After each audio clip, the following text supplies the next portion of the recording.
Kinakazuhan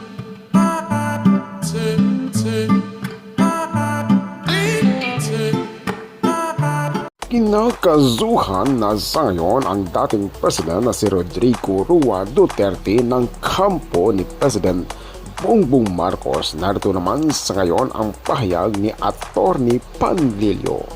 Panoorin pa natin. Ako si Kudanger TV. Nonsense, kabalbalan, walang kabuluhan. Alam niyo po kung bakit? Kasi yung sinabi ni Presidente na dami nila. Patayin na lang natin 15. You know, obviously, as you said, as everybody views it, is a joke. A joke is a joke, is a joke, and is a joke. Anybody who considers that seriously is a fool. If not a stupid. Pinagpipilitan niyo. Alam mo, kung ako ang nasa kalaban, hindi ako magagalit. Matatawa ako and at the same time, gagamitin ko against them. Ano sabihin ko? Kita nyo naman.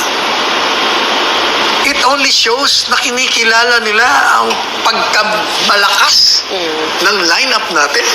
Pero mo, i-eliminate pa tayo? Kasi hindi sila mananalo. Kung ako yun, yan ang naman. Kaya sabi ko, sa statement ko, they should welcome that. Because wittingly or unwittingly, on the part of PRRD, that can be viewed as an acknowledgement that the